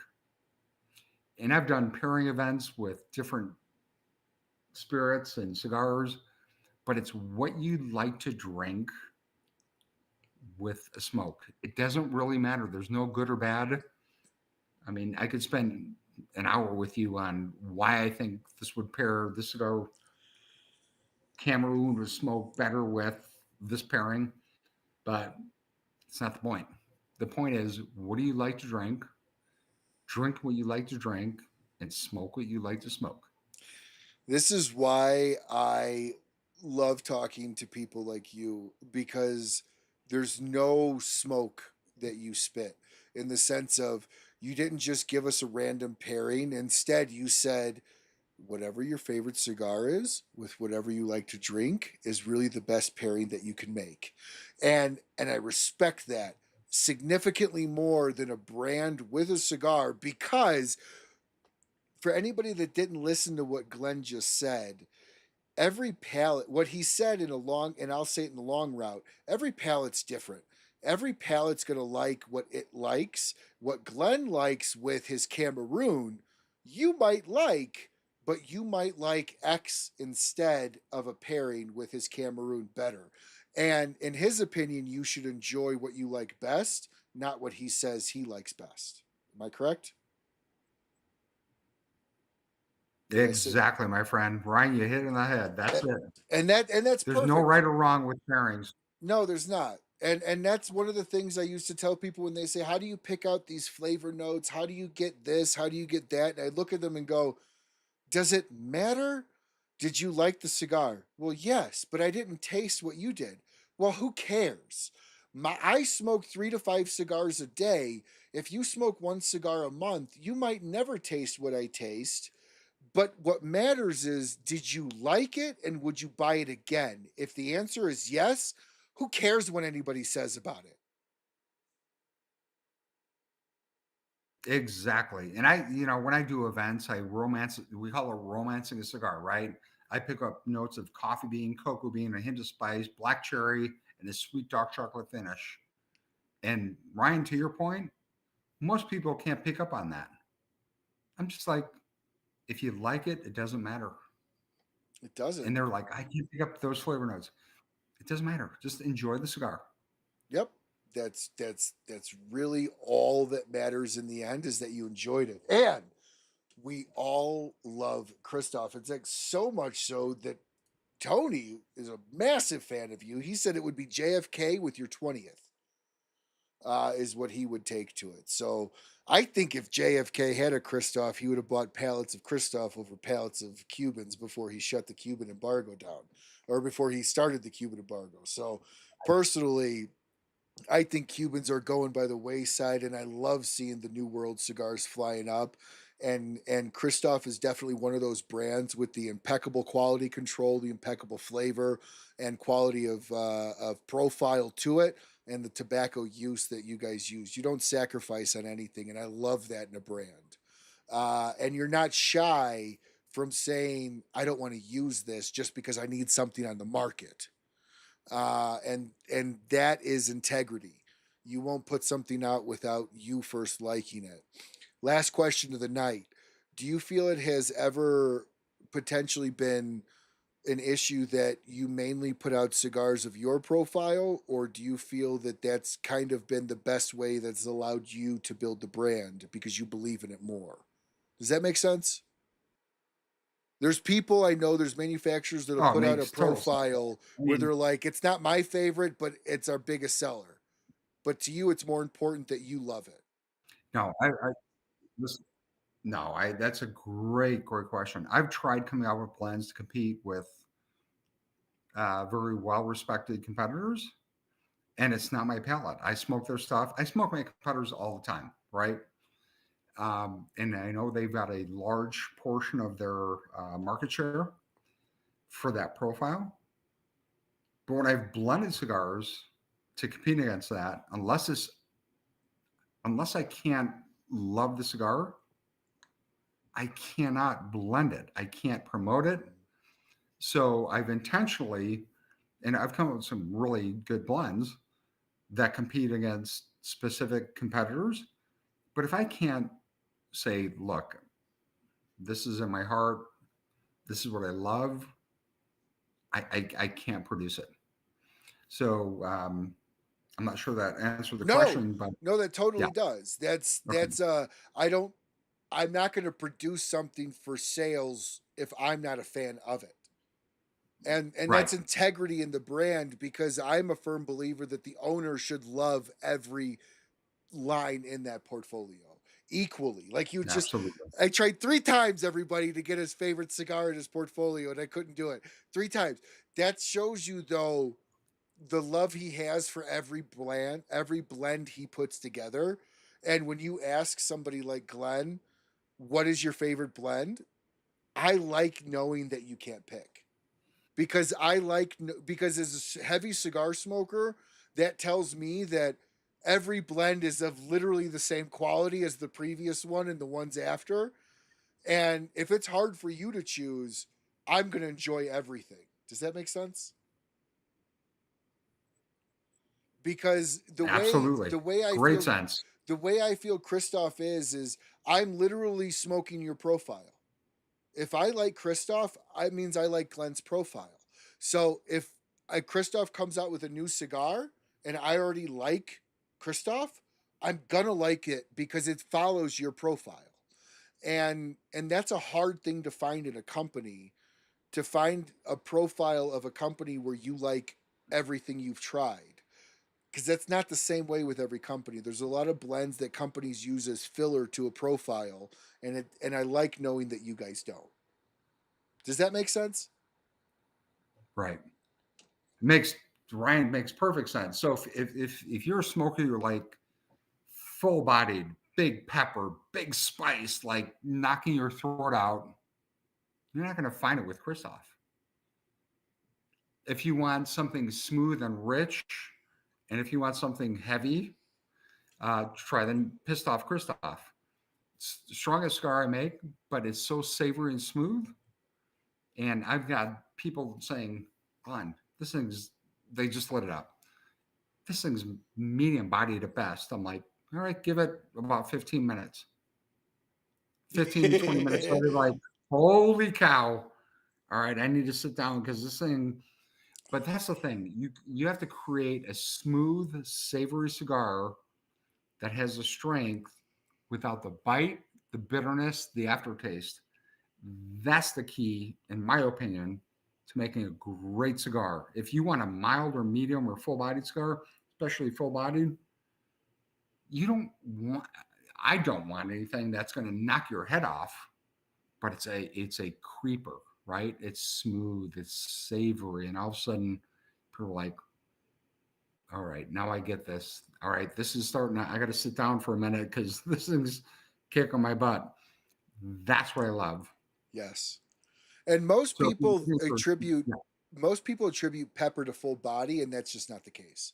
no, That's not the absolutely case not. at all. In fact, most of the time, heavy pepper typically means a little less curated tobacco because they leave that pepper in there. 100%, 100%. So really, the less pepper is typically not always the case, but usually means it's a longer fermented tobacco, a little bit more care done to it.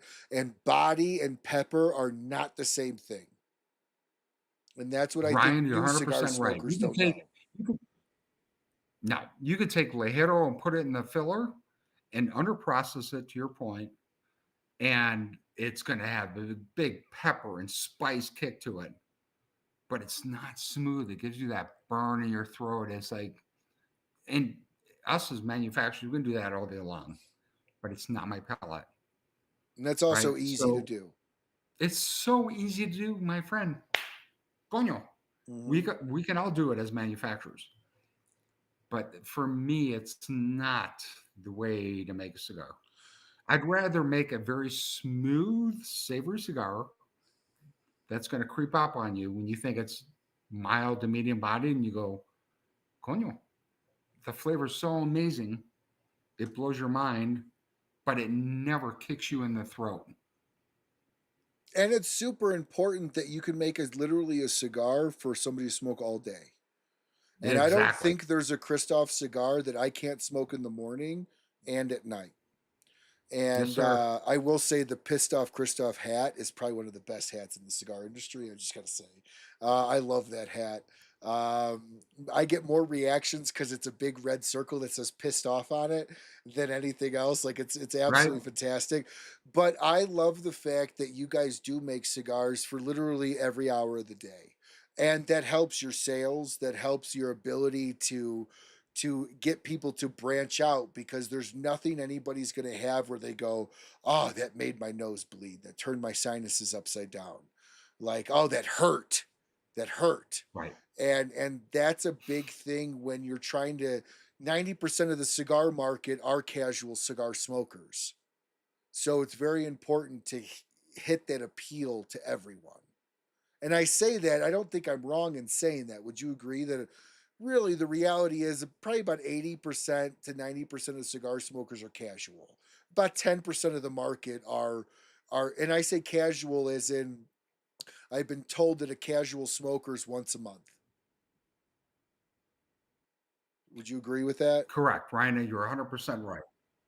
100%. Right. So we're the anomaly, right? So we smoke 3 to 5 cigars a day, but your casual smart cigar smoker is 1 cigar a month, maybe two.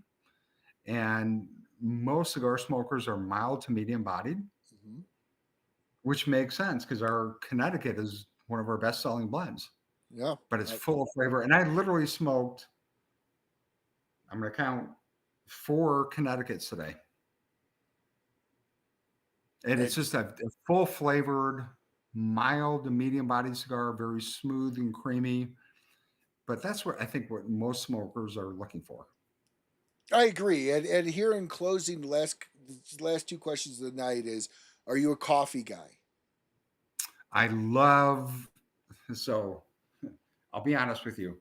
Um, the caffeine has gotten to me as I gotten older. So I've got um, a beautiful, beautiful espresso machine, but I'm using um, decaf beans, fresh grind with the hopper on top, and I do it with a skim steam milk. So that's my daily morning drink. I love a good espresso um, latte with my morning cigar, which is again our Connecticut. Connecticut, same here. Yeah, So yeah, that's the way. Are you black or you do cream and sugar? no sugar, Okay. just steam skim milk and espresso, Oh, and that's that's it. right. That's right. So your Yeah, espresso really only you don't do the just a cup of black coffee. no, Okay. Um, And what is a rapper that you would love to work with that you currently don't? Hmm, that's a great question because I've worked with so many amazing rappers. So here's kind of a trick question because there's a lot of hybrid Tons. rappers that are coming out every year, and growers and processors present me with, Glenn, you got to try this rapper. It's unique, it's different. Whether it's a yeah, Habano Brazilian rapper, Kubra, or something different.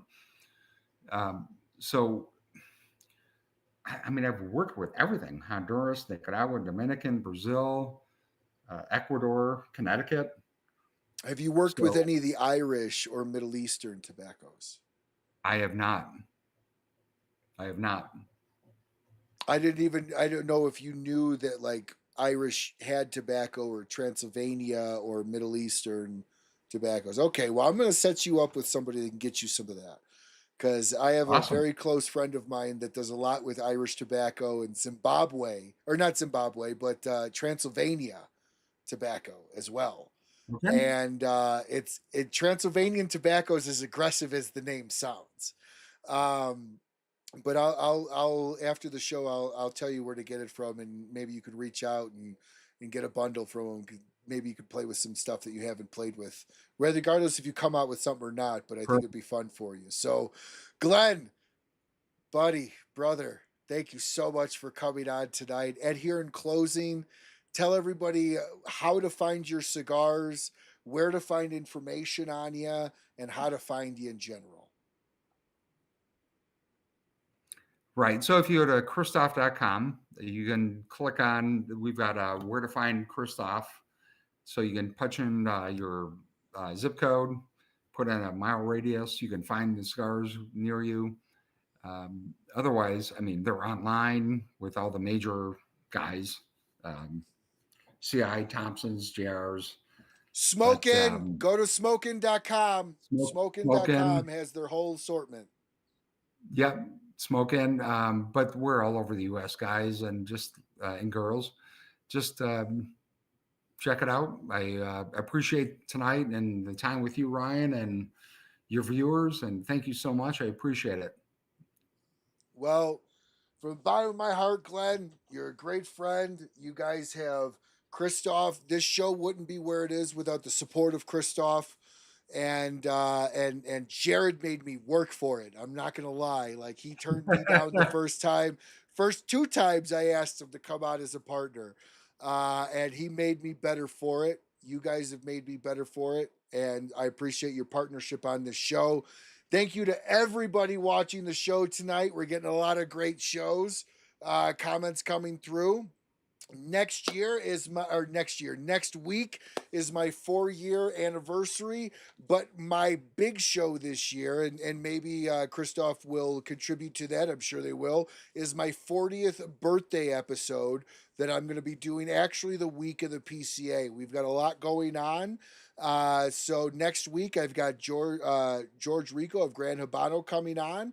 But this week was an absolutely amazing time to spend with you, Glenn.